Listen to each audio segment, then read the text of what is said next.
तो हम lecture number 29 next करने जा रहे हैं। हम औसत चाल के बारे में पढ़ रहे थे लास्ट क्लास में, ठीक है, उसको आगे कंटिन्यू करते हैं। तो हमने औसत चाल पर एक पॉइंट पढ़ लिया था। अब दूसरा पॉइंट मैं औसत चाल का बता रहा हूँ आपको। क्या पॉइंट है देखो, दूसरा पॉइंट औसत चाल का ये है कि हमने पहले बात करी थी जी समय के बारे में। आज हम दूरी के बारे में बात कर लेते हैं। ये x1 दूरी है और ये x2 दूरी है, दो दूरी दे रखी है आपको। A से B जो x1 दूरी है वहाँ कोई आदमी चाल चलता है V1 से, और दूसरी यहाँ पर कोई आदमी चाल चलता है जी V2 से। V1 V2 दो चाल है। x1 दूरी में चाल V1 है, x2 दूरी में चाल V2 है। तो इसकी औसत चाल बतानी है। क्या आप बात क्या लिखेंगे, लिखो एक कार पहली x1 दूरी V1 चाल से चलती है, अगली x2 दूरी V2 चाल से चलती है, अगली x2 दूरी V2 चाल से चलती है। तो औसत चाल, तो औसत चाल आप क्या लिखेंगे, औसत चाल लिखेंगे कुल दूरी क्या है जी x1 प्लस x2 बटे में कुल समय क्या है जी t1 प्लस t2। तो x1 x2 दूरी है, t1 t2 दो समय है। तो यहाँ पर इस बार आपको समय नहीं दिया, दूरी तो दी है x1 x2, तो समय कैसे निकालेंगे भाई। मान लेते हैं यहाँ से यहाँ का समय लगा होगा जी, इस समय को मैं बोल देता हूँ यहाँ समय t1 लगा होगा, यहाँ समय t2 लगा होगा।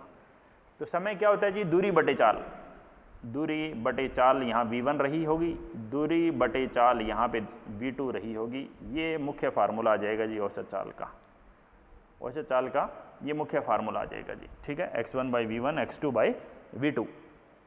अब हम इसका स्पेशल केस ले सकते हैं। मान लेते हैं कि आपको दो से ज़्यादा वैल्यू दी जाए तो भी आप इसको आगे कंटिन्यू कर सकते हैं, x1 x2 x3 x1 by v1 x2 by v2 x2 by v3 इस तरह से, ठीक है। अब अगर हम इसका स्पेशल केस लें, बोलें यदि x1 बराबर x2 बराबर x हो जाए, दूरी बराबर हो जाए, दूरी बराबर हो तो क्या करना पड़ेगा जी। दूरी बराबर हो तो औसत चाल का सूत्र क्या आएगा जी, x1 की जगह मैं x रख दूंगा, x2 की जगह भी मैं x रख दूंगा, x बाई v1 और यहाँ पे आ जाएगी जी x बाई v2, ठीक है। तो औसत चाल का सूत्र आ जाएगा जी x प्लस x 2x, और यहाँ से x आप कॉमन ले लोगे, लघुत्तम आ जाएगा जी v1 v2, यहाँ पे आ जाएगा जी v2 प्लस v1, x से x कैंसिल हो जाएगा, सूत्र आ जाएगा जी औसत चाल का 2v1 v2 upon v1 plus v2। कब लगाना है, जब क्या बराबर हो, दूरी बराबर हो, दूरी बराबर हो तो आपको ये सूत्र लगाना है। अब बात आगे ये है कि जी मान लेते हैं कि दो से ज़्यादा तीन चाल का क्वेश्चन आ जाए भाई, पहली दूरी, दूसरी दूरी, तीसरी दूरी, तो आप क्या करेंगे, x1 plus x2 plus x3 ऐसे तो करेंगे, x1 plus x2 plus x3, x1 by v1 x2 by v2 और x3 by v3। x1 x2 x3 को तीनों को मैं x ही ले लेता हूँ। तो क्या फार्मूला मिलेगा, यहाँ से भी एक फार्मूला मिलेगा जो आप याद रख सकते हैं। क्या फार्मूला मिलेगा मैं पहले ही बता दूं आपको, 3v1 v2 v3 upon v1 v2 v2 v3 और v3 v1, ये फार्मूला आ जाएगा जी। तो देखिए क्या फार्मूला मिलेगा, x x x 3x, यहाँ से x को कॉमन ले लीजिए, 1/v1 1/v2 और 1/v3, ठीक है जी। x से x कैंसिल हो जाएगा, ऊपर 3 आ गया जी, ठीक है। तो 3 के डिवाइड में क्या आएगा, देखो ये लघुत्तम ले लीजिए, v1 v2 v3 को लघुत्तम ले लेंगे, तो यहाँ पे आ जाएगा जी v2 v3 plus v1 v3 plus v1 v2, ये फार्मूला आ जाएगा जी, समझ रहे हो, ये इसके डिवाइड में आ जाएगा। तो ये ऊपर चला जाएगा 3v1 v2 v3 upon v1 v2 v2 v3 v3 v1, समझ गए जी। तो बात ये कि ये इस तरह का ये फार्मूला आएगा, कब आएगा जी ये फार्मूला, इस तरह का ये फार्मूला जब दूरी बराबर हो। तो अब मैं इस पे क्वेश्चन स्टार्ट करता हूँ। तो देखिए किस तरह के क्वेश्चन बनेंगे। एक क्वेश्चन लिखिए, पहले तो एक बिल्कुल सिंपल क्वेश्चन लेके चलते हैं। लिखो एक क्वेश्चन, लिखो एक आदमी अपने घर से बाजार की तरफ 10 मीटर पर सेकंड के वेग से जाता है।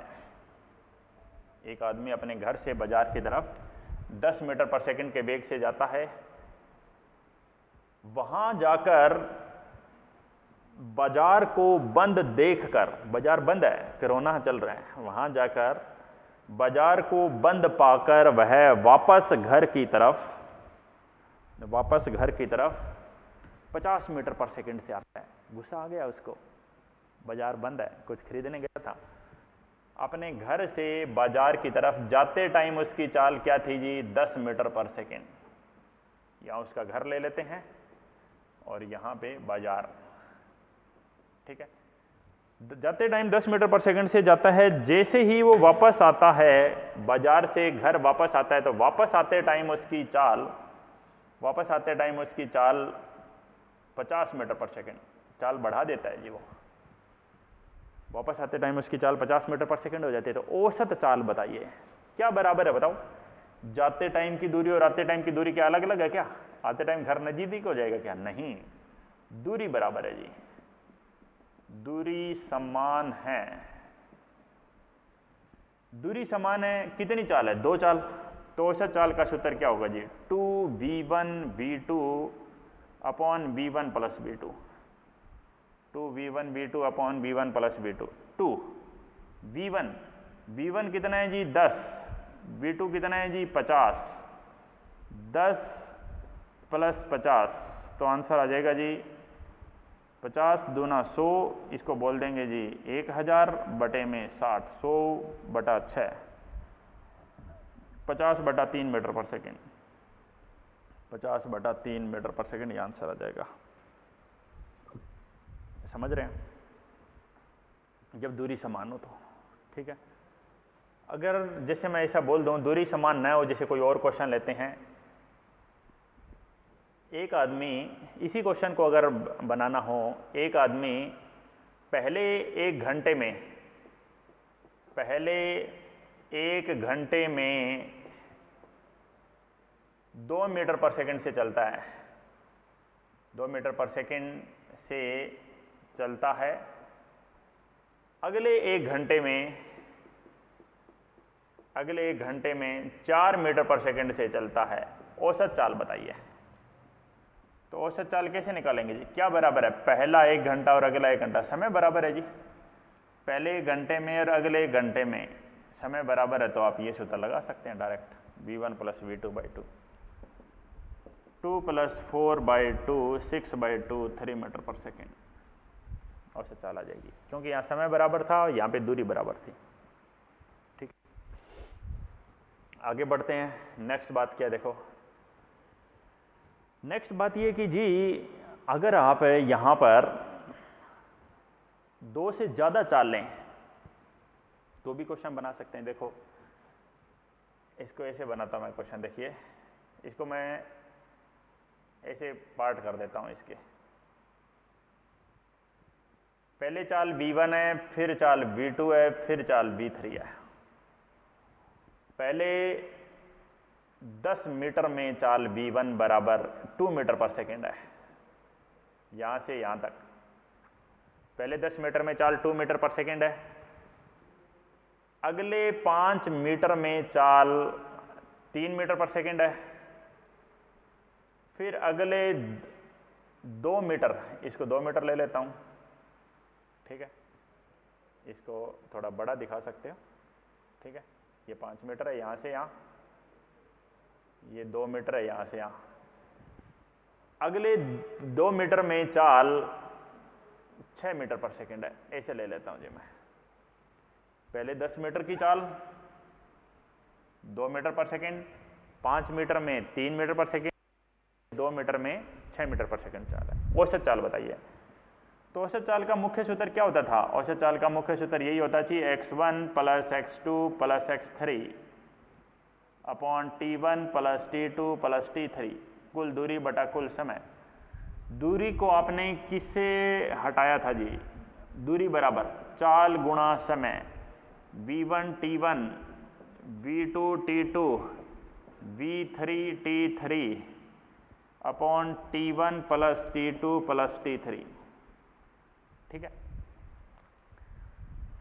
तो थोड़ी कैलकुलेशन सही हो जाए इसके लिए आप इसको, ये जो 3 मीटर पर सेकंड थी ना, इसको आप 2.5 मीटर पर सेकंड ले लो, ठीक है। अब मैं T1, T2, T3 तीन समय है, उनकी वैल्यू निकालने जा रहा हूँ। T1 समय है जी जो यहाँ से यहाँ लगा है, T1 समय यहाँ से यहाँ तक का समय ये T1। T2 समय जो यहाँ लगा है, और T3 समय है जो यहाँ लग रहा है जी, यहाँ से यहाँ, ठीक है। समय क्या होगी जी, दूरी बटे चाल।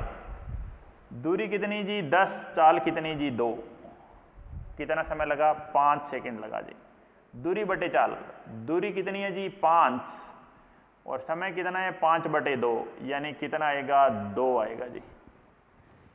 दूरी 5 मीटर, चाल 5 बटे 2, दूरी बटे चाल, दूरी कितनी है 2 मीटर और चाल कितनी है जी 6, यानी कितना आया भाई 1/3। दूरी बटे चाल, दूरी बटे चाल, दूरी बटे चाल, ठीक है जी। तो अब देखिए 3 समय आए हैं आपके पास, तो देखिए V1 चाल कितनी थी जी 2, समय कितना जी T1 5, V2 दूरी कितनी है जी 5, V2 5 बटे 2 है, 2.5 को मैं 5 बटे 2 लिख रहा हूँ। T2 समय कितना है जी 2। अब सीधी दूरी भी पुट कर सकते थे भी, यहाँ पर तो सीधी दूरी पुट कर दो ना भाई, ऊपर V1 T1 लिखने की जरूरत ही नहीं, आप तो यहाँ पर सीधी वैल्यू पुट कर देते। देखो भाई दूरी तो हमें क्वेश्चन में दे ही रखी है, समय निकालना है वो तो डिवाइड में रखना पड़ेगा।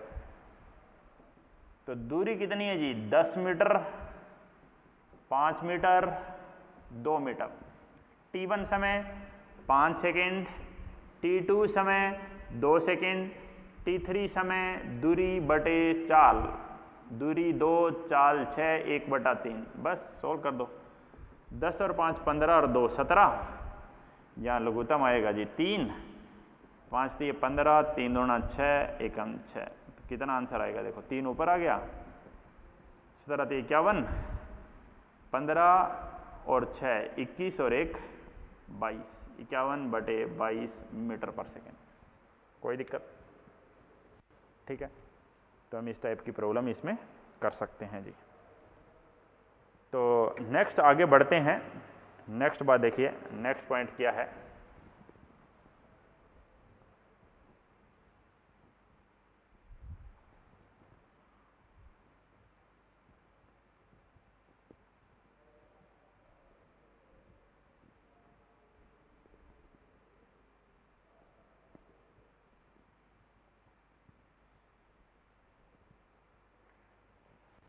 हाँ जी, नेक्स्ट पॉइंट, औसत चाल के बारे में हमने पढ़ा है, किस तरह से ली जाती है औसत चाल, ठीक है। अब बात आती है जी कि एक और अच्छे क्वेश्चन पे बढ़ रहे हैं।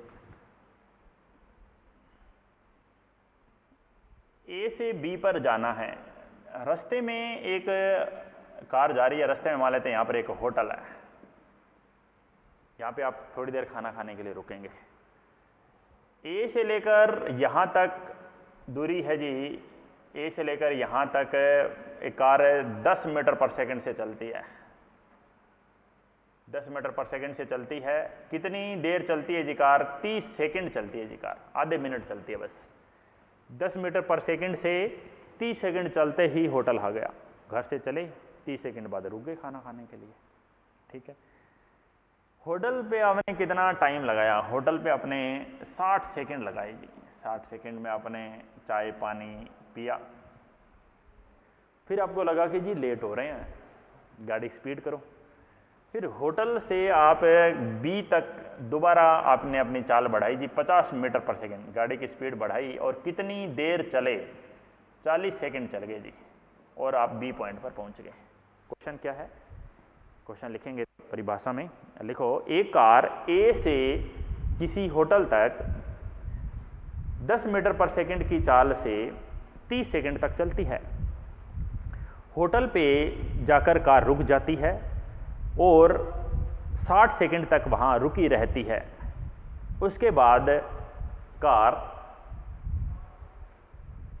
होटल से बी पॉइंट तक 50 मीटर पर सेकंड की चाल से 40 सेकंड तक चलती है। पूरी यात्रा की औसत चाल बताइए। यात्रा की औसत चाल बताइए। तो औसत चाल क्या होगी जी? कुल दूरी बटा कुल समय, कुल दूरी बटे में कुल समय। अब दूरी नहीं दी, कोई बात नहीं, दूरी नहीं दी तो वो मुख्य सूत्र, दूरी की जगह क्या, चाल गुणा समय, v1 t1 v2 t2 v3 t3 upon t1 plus t2 plus t3। तो करिए value put. t1 t2 t3 पहले कितनी सेकंड चली? 30 सेकंड। t2 कितनी सेकंड चली? 60 सेकंड। बाद में कितनी सेकंड चली? 40 सेकंड। पहली चाल क्या थी? v1 10, टाइम बोलो 30 सेकंड। v2 होटल पे रुकी हुई थी गाड़ी, स्टॉप लिया था, कितने सेकंड का? 60 सेकंड का।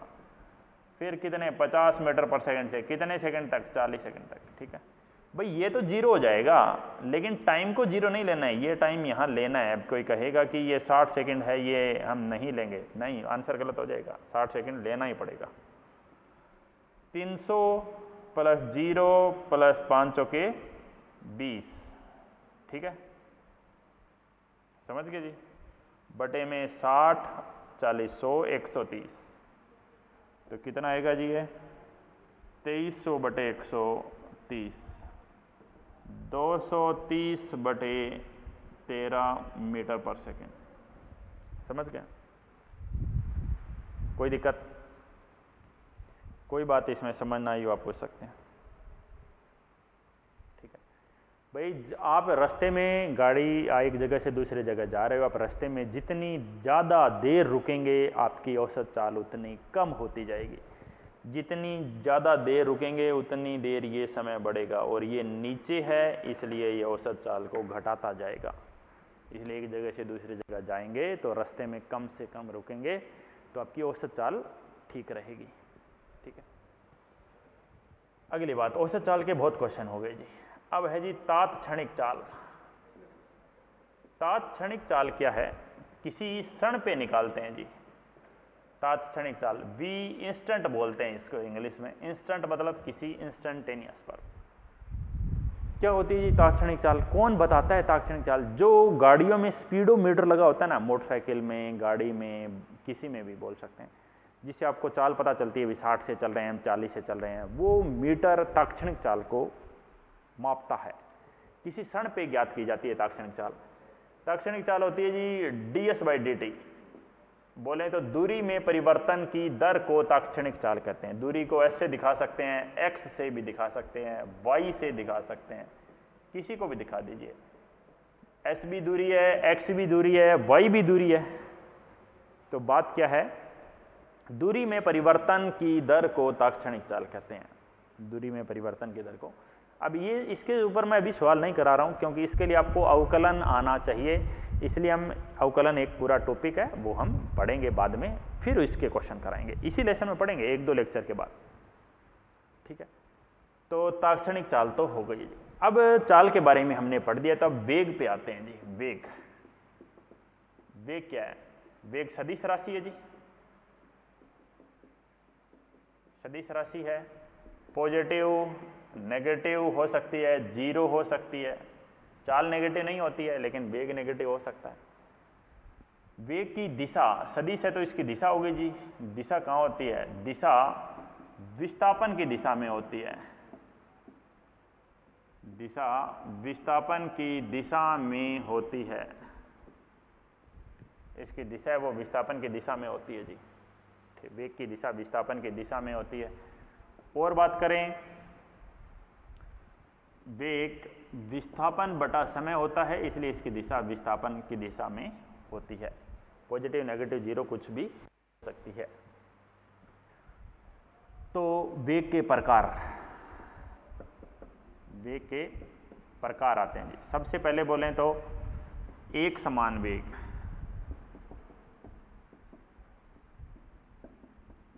एक समान वेग कौन सा होता है जी?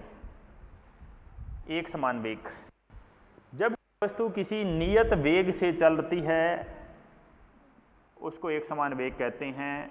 आप वेग समय ग्राफ बनाएंगे तो स्ट्रेट लाइन आएगा। विस्थापन समय अगर आप बनाएंगे तो ऐसा आएगा, ये विस्थापन है, ध्यान रखना। परिभाषा एक समान वेग मतलब नियत वेग, नियत वेग है जी, नियत वेग है।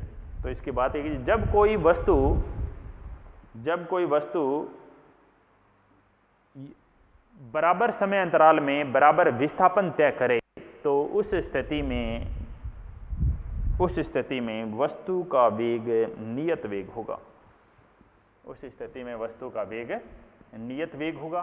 भाई वो पहले 1 घंटे में 10 मीटर चल रही है, ठीक है, अगले 1 घंटे में भी 10 मीटर चल रही है, यानी बराबर समय अंतराल में बराबर दूरी हो तो औसत चाल, और बराबर समय अंतराल में बराबर विस्थापन हो तो, बराबर समय अंतराल में बराबर दूरी हो तो एक समान चाल, और बराबर समय अंतराल में बराबर विस्थापन हो, बराबर समय अंतराल में बराबर विस्थापन हो तो एक समान वेग। ठीक है जी। तो बढ़ते हैं जी आगे। नेक्स्ट बात क्या है, देखो नेक्स्ट पॉइंट है जी, हमने पढ़ दिया जी वेग के बारे में, एक समान वेग के बारे में। अगला है जी असमान वेग। असमान वेग क्या होता है जी? असमान वेग वो वेग जो समान नहीं है, असमान है। असमान वेग क्या होगा, देखो उदाहरण क्या होंगे अगर ग्राफ बनाते हैं तो, वेग समय, विस्थापन समय, विस्थापन आप जानते हो जी घट बढ़ कुछ भी सकता है, तो वेग भी कुछ भी हो सकता है, ठीक है। तो इस असमान में कोई सा भी ग्राफ संभव हो सकता है जी। असमान का उदाहरण, असमान में परिभाषा क्या लिखोगे, किसी वस्तु के द्वारा एक बराबर समय अंतराल में, पहले 1 घंटे में अगले 1 घंटे में, एक बराबर समय अंतराल में तय किया गया अलग अलग विस्थापन, तय किए गए अलग अलग विस्थापन असमान वेग,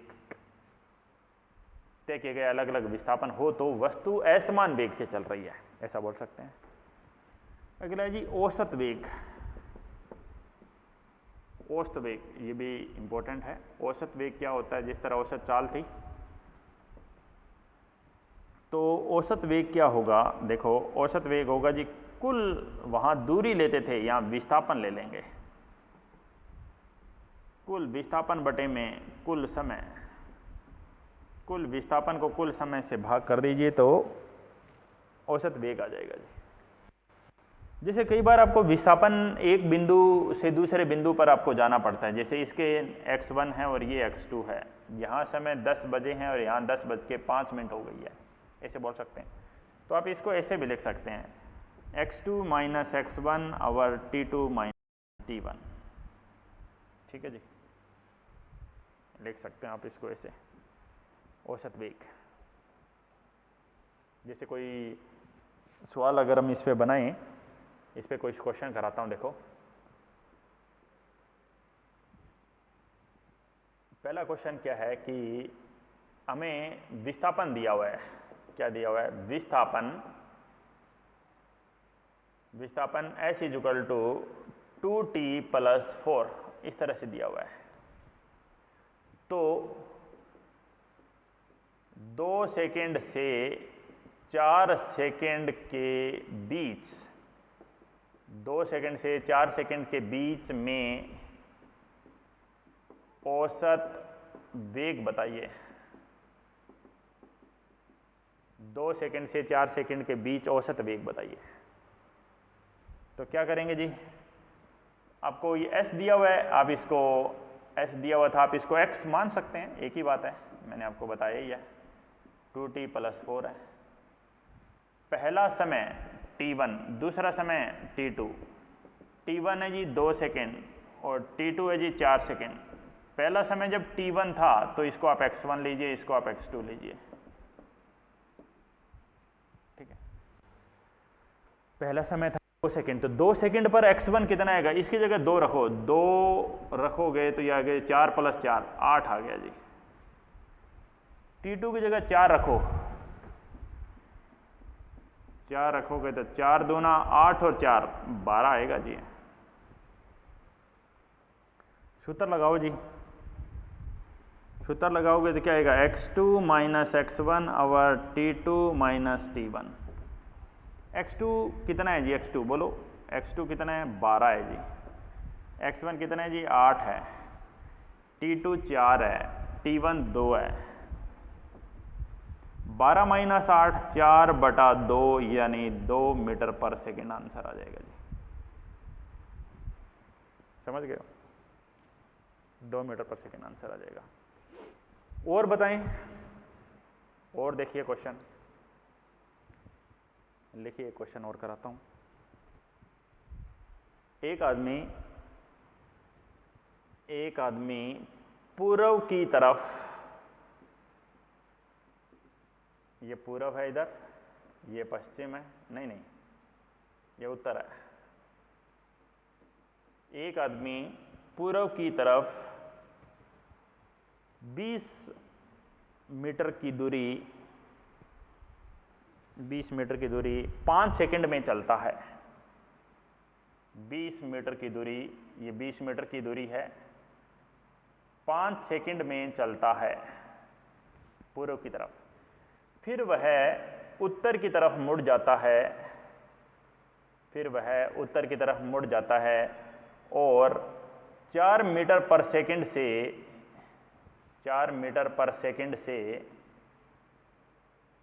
2 सेकंड तक चलता है। 4 मीटर पर सेकंड से 2 सेकंड तक चलता है, तो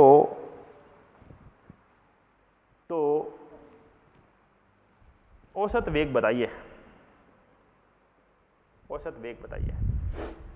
तो औसत वेग का फार्मूला क्या आएगा जी, औसत वेग का फार्मूला आएगा जी कुल विस्थापन बटा समय आएगा जी। औसत वेग का फार्मूला विस्थापन बटा समय कितना, यहाँ पे 5 सेकंड, यहाँ पे 2 सेकंड, तो समय था जी 5 + 2। विस्थापन है जी यहां से लेकर यहां तक, ये विस्थापन है जी, ये विस्थापन है। विस्थापन कितना आएगा जी, विस्थापन लगाओ दिमाग। ये 20 मीटर है जी, ये कितना, दूरी बराबर चाल गुणा समय, ये 8 मीटर है जी, 4 दूना 8, ये एक 8 है और एक 20 है, ये है जी 20 और ये है जी 8, तो ये कितना आएगा जी, वर्गमूल 20 का स्क्वायर प्लस 8 का स्क्वायर, 400 + 64 का वर्गमूल, 464 का वर्गमूल आएगा जी। विस्थापन आया जी वर्गमूल 464। आगे आप इसको सोल्व कर सकते हैं वर्गमूल को हल करके, 464/7 मीटर पर सेकेंड। ठीक है जी। 8 कहाँ से आया, ये पूरी दूरी ली हमने, दूरी बराबर चाल गुणा समय किया जी। ठीक है, तो जब भी आपको औसत वेग निकालना हो, तो आपको हमेशा विस्थापन लेना पड़ेगा, कुल विस्थापन में जाना पड़ेगा। ठीक है, कुल विस्थापन जब भी निकालना हो, हमेशा ध्यान रखना आपको प्रथम बिंदु से अंतिम बिंदु की तरफ जाना है। प्रथम बिंदु से लेकर अंतिम बिंदु के बीच की जो दूरी है वो विस्थापन है। ठीक है, वेग की दिशा इसमें पूछ लेता, तो वेग की दिशा आपको मैंने बताया विस्थापन की दिशा में ही है, यानी प्रथम बिंदु से लेकर अंतिम बिंदु तक जहां जाके आप रुके हो, उस बिंदु के बीच की जो सीधी दूरी है वो विस्थापन हो जाएगा जी, प्रथम बिंदु से अंतिम बिंदु के बीच की। ठीक है, आगे बढ़ जाते हैं, नेक्स्ट देखिए। अब विस्थापन हमने निकालना सीख लिया। विस्थापन हम और तरीके से भी निकाल सकते हैं। विस्थापन निकालने के जितने भी जो सवाल थे उनको सबको औसत वेग में बना सकता है। एक सवाल और लिखें, देखिए मुख्य सवाल है, मुख्य सवाल लिखो। एक आदमी वृत्तीय गति में घूम रहा है, एक आदमी वृत्तीय गति में घूम रहा है, एक आदमी वृत्तीय गति में घूम रहा है,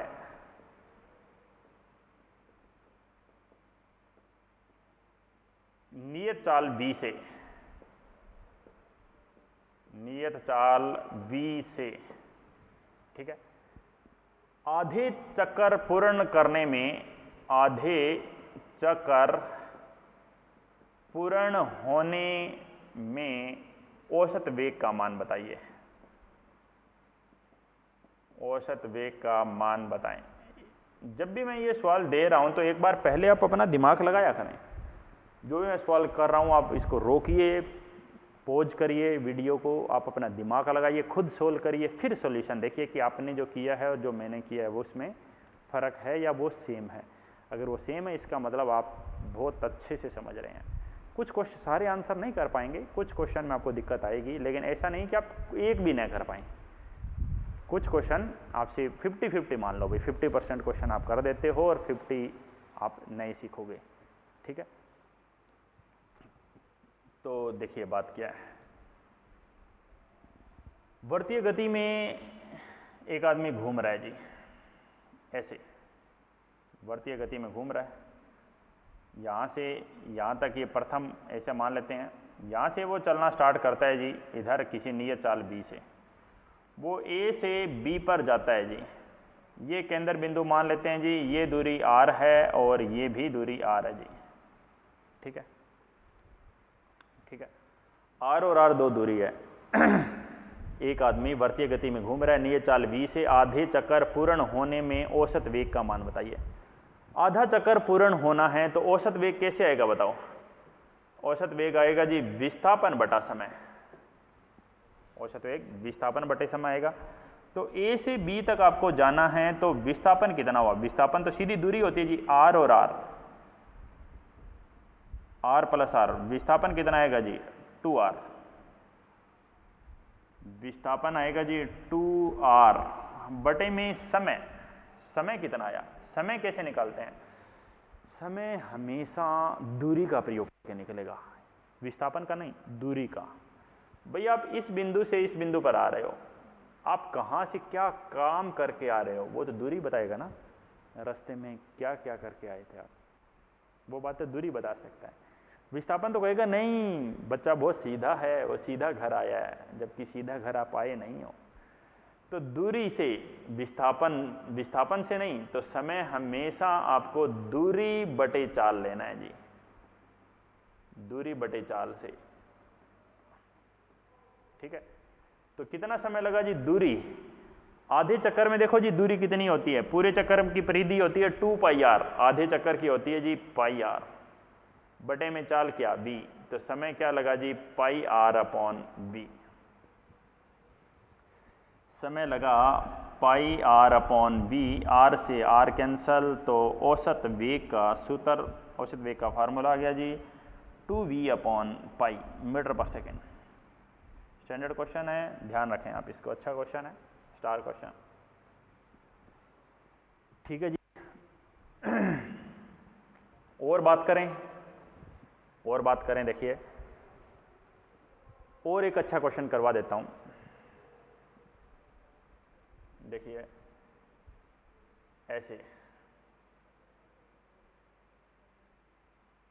ये एक समसट भुज है जी, ये एक समसट भुज है जिसकी सारी भुजाएं बराबर है, 10-10 मीटर की है सारी भुजाएं। ठीक है, ऐसा समझ लेता हूं मैं। एक आदमी को ए से बी से होते हुए सी पर जाना है। ठीक है, एक आदमी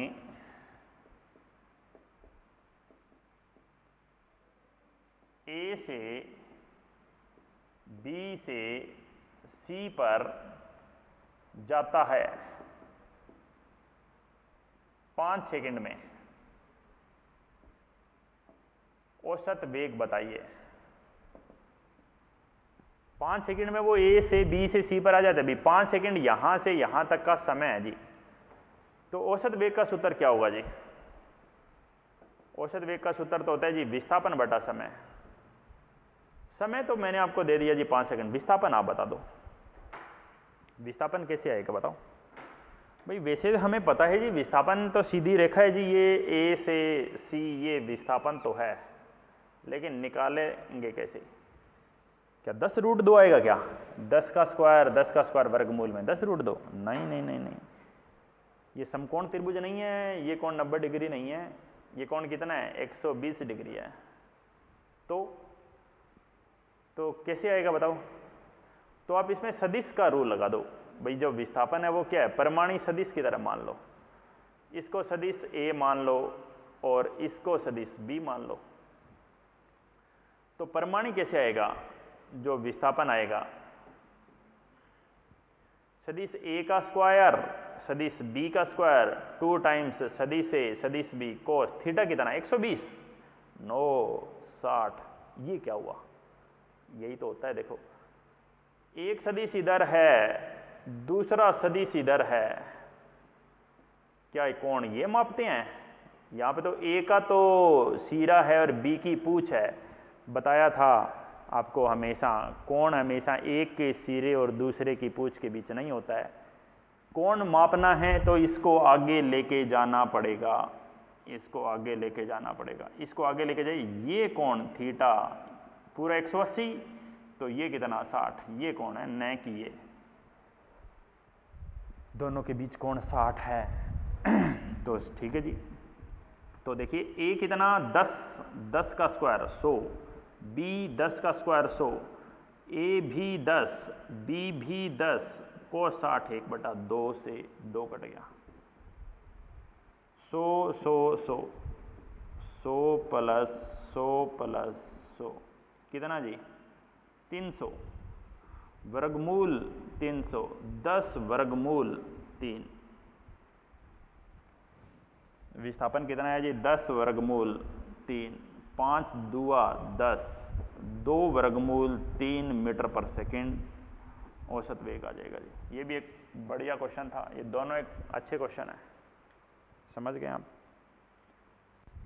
तो नेक्स्ट आगे बढ़ते हैं जी। नेक्स्ट बात क्या है देखो,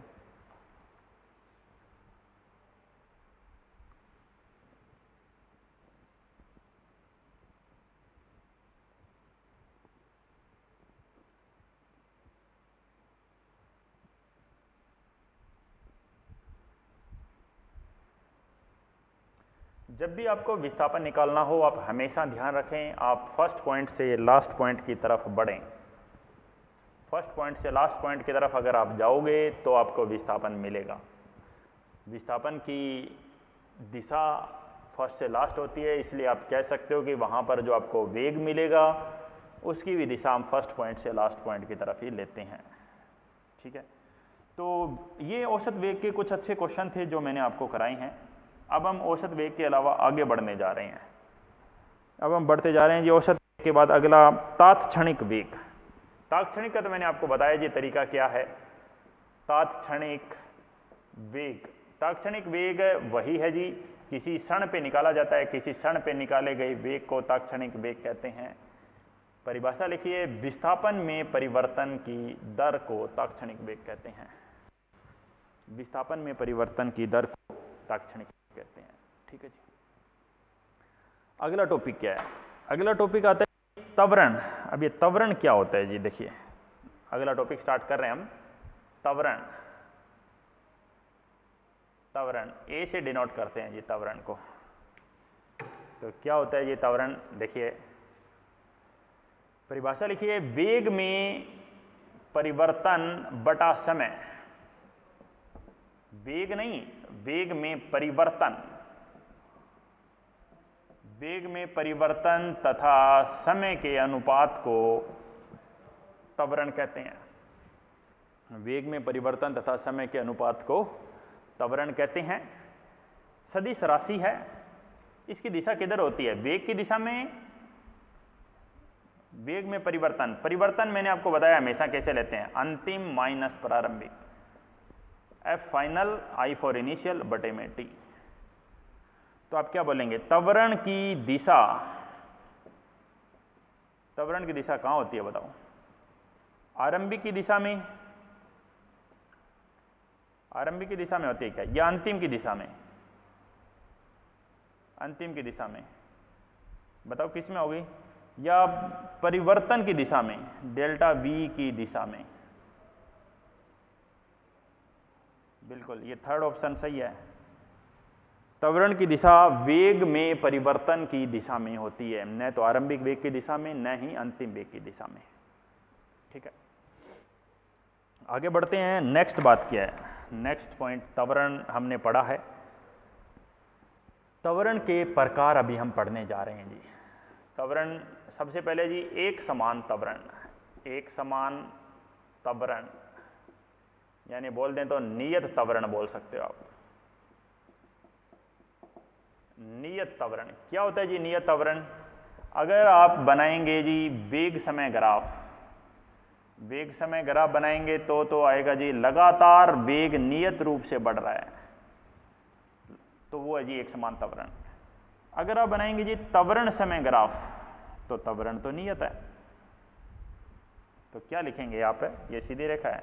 ठीक है, यदि किसी वस्तु का वेग नियत रूप समान रूप से बढ़ रहा है, नियत समान रूप से बढ़ रहा है, पहले 1 सेकंड में 1 था, दूसरे 1 सेकंड में डबल हो गया, अगले 1 सेकंड में 3 गुना, फिर 4 गुना, हर सेकंड में वेग लगातार नियत रूप से बढ़ रहा है, तो ऐसे वेग को एक समान त्वरण कहते हैं। भाई ऐसी गाड़ी चल रही है तो वो एक समान त्वरण से चल रही है। अगली बात है जी असमान त्वरण। असमान त्वरण, असमान त्वरण क्या होता है? भाई गाड़ी का कभी आप रेस दे रहे हो, कभी रेस कम कर रहे हो, ऐसे जो त्वरण है वो असमान त्वरण है। तो वहाँ पर वेग समय ग्राफ है वो कैसा भी हो सकता है, भी कम ज़्यादा। त्वरण भी आप रेस कम कर रहे हो, रेस ज़्यादा कर रहे हो, कोई ग्राफ बन सकता है। ठीक है, त्वरण समय ग्राफ और वेग समय ग्राफ असमान त्वरण के उदाहरण है ये। अगली बात है जी औसत त्वरण क्या है? औसत त्वरण, औसत त्वरण, औसत त्वरण है जी वेग में परिवर्तन का अनुपात लेते हैं, वेग में परिवर्तन बटा समय, उसी तरह से यह है जिस तरह त्वरण था। यानी औसत त्वरण इस तरह से हम परिभाषित करते हैं जी v2 minus v1 over t2 minus t1। दो समय बड़ा अंतराल आ गया, ये छोटा सा अंतराल था, ये थोड़ा बड़ा अंतराल है, और अगर आप इसका परिमाण लोगे तो यहां पर हम फार्मूला लगा देंगे जी। ये तो t2 माइनस t1 रहेगा, ये फार्मूला लग जाएगा जी v1 का स्क्वायर v2 का square 2v1 v2 cos theta, v1 square v2 square plus में माइनस में 2v1 v2 कोस थीटा। ठीक है, ये औसत त्वरण आ गया। तात्क्षणिक त्वरण किसी क्षण पे बताते हैं, तात्क्षणिक त्वरण किसी क्षण पे ज्ञात किए गए त्वरण को तात्क्षणिक त्वरण कहते हैं, इंस्टेंटेनियस। क्या होता है ये? dv बाई dt, वेग में परिवर्तन की दर, वेग में परिवर्तन की दर को तात्क्षणिक त्वरण कहते हैं। ठीक है, ये अवकलन समाकलन हम पढ़ेंगे तभी कर पाएंगे इसके क्वेश्चन। मैं एक क्वेश्चन इस पे करा रहा हूं जी औसत त्वरण पे। देखिए क्वेश्चन लिखिए पहले तो आप, क्वेश्चन क्या है लिखो। एक कार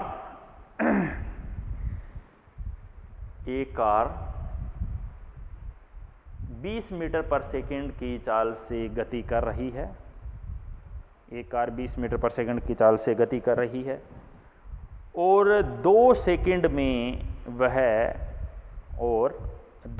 में वह यू मोड़ ले लेती है, यू टर्न ले लेती है, यू मोड़ ले लेती है, यानी जिधर जा रही थी घूम के वापस उधर आ जाती है, यू मोड़ ले लेती है। तो औसत त्वरण का मान बताओ। तो कैसे करेंगे बताओ? एक कार इधर जा रही थी जी, और ये भी होता है यू मोड़ वापस इधर आ गई, कितने सेकंड में लिया यू मोड़? 2 सेकंड में लिया। तो कार कैसे जा रही थी, किस चाल से जा रही थी? कार जा रही थी, बोलो किस चाल से? क्या चाल दी आपको, 10 या 20 जो भी दे रखी हो, 20 लेके चल रहा हूं मैं, आप 20 ही ले लेना। 20 मीटर पर सेकंड से कार जा रही थी, यू मोड़ ले लिया। अगर चाल तो 20 ही है वापस, लेकिन अगर आप वेग लेंगे तो क्या लेंगे? वेग तो दिशा विपरीत होगी, माइनस का लेना पड़ेगा, माइनस का लेना पड़ेगा। तो आप यहां पर देखिए औसत त्वरण आएगा कितना? औसत त्वरण आएगा जी v2 माइनस v1 का परिमाण बटे में t2 माइनस t1। कितना समय लगा? समय तो 2 ही सेकंड लगा जी। विपरीत दिशा में है तो कोण 180 डिग्री है डायरेक्ट, और 180 डिग्री है तो कोस 180 कितना -1, माइनस माइनस क्या हो जाएगा plus v1 square plus v2 square, plus में 2v1 v2 यानी v1 प्लस v2 का होल स्क्वायर। यानी मैं डायरेक्ट बोलूं तो मैं कहूं v2 कितनी है -20 और v1 कितना है 20। जीरो मत कर देना, 20 - 20 जीरो नहीं, -40/2। अगर परिमाण में लें तो ये +40 आ जाएगा, यानी बोलें तो 20 मीटर पर सेकंड स्क्वायर का त्वरण होगा, और माइनस के साथ लेंगे तो उसको मंदन बोल देंगे।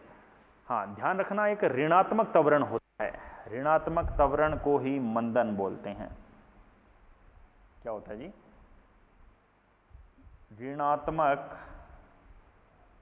त्वरण, ऋणात्मक त्वरण को ही मंदन बोलते हैं। नेगेटिव एक्सेलरेशन होता है ये -a से दर्शाते हैं। त्वरण का मतलब चाल बढ़ती जाना त्वरण का मतलब चाल लगातार बढ़ती जा रही है, और मंदन का मतलब चाल लगातार घटती जा रही है, ब्रेक मारते हैं। जब आप गाड़ी का रेस देते हो, बाइक है, गाड़ी है, कार है, रेस देते हो मतलब आप त्वरण दे रहे हो, मतलब आप उसकी चाल बढ़ा रहे हो। जब आप ब्रेक मारते हैं गाड़ी का मतलब आप उसकी चाल घटा रहे हो। ब्रेक मंदन है, रेस त्वरण है। ठीक है, तो बात समझ गए होंगे जी आप। तो इसी के साथ हम ये आज का लेसन त्वरण के प्रकार हमने पढ़ दिए हैं, यहाँ पर मैं क्लोज करता हूँ। आप बेसिक जो थ्योरी दी है, मॉड्यूल के एग्जाम्पल दिए हैं, एक बीमीय गति, वो स्टार्टिंग में करने स्टार्ट कर दीजिए। ज़्यादा अभी तक हमने नहीं पढ़ा है, अभी इनकी गति के समीकरण आएंगे, अवकलन समाकलन, लेसन अभी बहुत बाकी है तो आप इनकी बेसिक बातें पढ़ना स्टार्ट कर दें, बाकी हम अगली क्लास में कंटिन्यू करेंगे। ठीक है जी, ओके, मिलते हैं नेक्स्ट क्लास में।